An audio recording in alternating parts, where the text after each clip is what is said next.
सिंगरौली जिले के बंधा में स्थापित हो रहे EMIL बंधाकोल ब्लॉक के विस्थापितों ने अब दाना दाने को मोहताज हैं। करीब 4 साल पहले शुरू है विस्थापन के बाद भी आज तक बंधा के किसानों और विस्थापितों को मुआवजा नहीं मिल पाया, जिससे कि जिले के किसान बेहद परेशान हैं। उनका कहना है कि जिस जमीन से उनकी रोजी रोटी और परिवार का जीविकोपार्जन चलता है, वह जमीन कंपनी ने अधिग्रहण कर लिया है, लेकिन सालों बीत जाने के बाद भी मुआवजा नहीं दिया और अब कंपनी प्रबंधन मनमाने ढंग से सर्वे कर रही है। एक बार जिला प्रशासन और कंपनी के अधिकारियों ने सर्वे किया, जिसमें सभी के मकान का सर्वे किया गया, लेकिन जब 3 साल बीत जाने के बाद और फिर कंपनी प्रबंधन फर्जी तरीके से सर्वे कर कई मकानों को सर्वे विस्थापन से बाहर कर दिया। पहली बार सर्वे में प्रशासन और कंपनी के अधिकारी मौजूद थे। इसके बाद कंपनी षड्यंत्र पूर्वक फिर से सर्वे की बात कहकर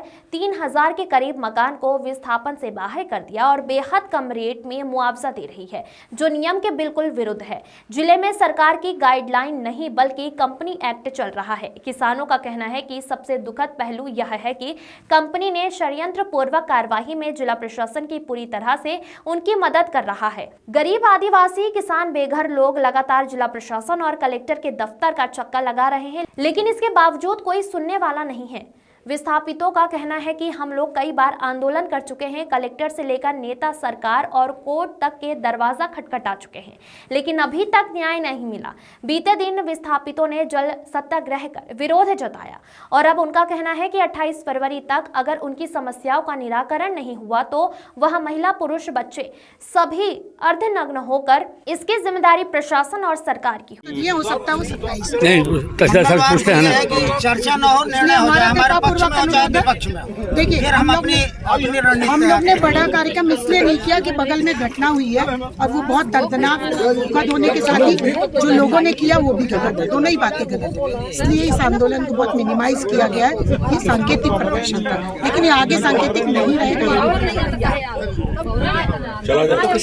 यहाँ EMIL बिड़ला कंपनी के लिए अर्जन 2021 से चल रहा है। 2022 में यहाँ धारा 11 लगी और यहाँ की जमीन और परिसंपत्तियों का दर पहले से 5 लाख रुपए घटा दिया गया। 10 साल से दर नहीं बढ़ाया गया और उल्टा 5 लाख घटा दिया। दुनिया में हर चीज की महंगाई बढ़ रही है, लेकिन बंधा गांव की जमीन की, परिसंपत्तियों की, घर की, कुआं की, पेड़ की कीमत घट रही है। एक मुद्दा ये है।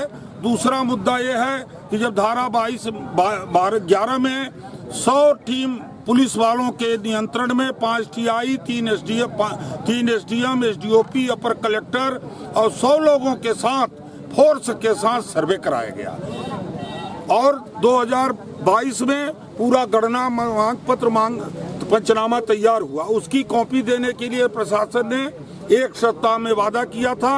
3 वर्ष बाद भी हम लोग जब मांगने जाते हैं, यहाँ तक कि सूचना के अधिकार में नकल नहीं दी जा रही है और कंपनी को पूरा रिकॉर्ड दे दिए।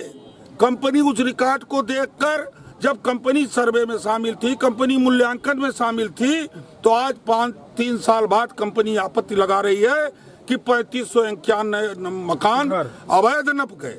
भैया, जब आप शामिल थे 2022 में, आप टीम के मेंबर थे, तो अवैध नप रहे थे, तो आप क्या कर रहे थे?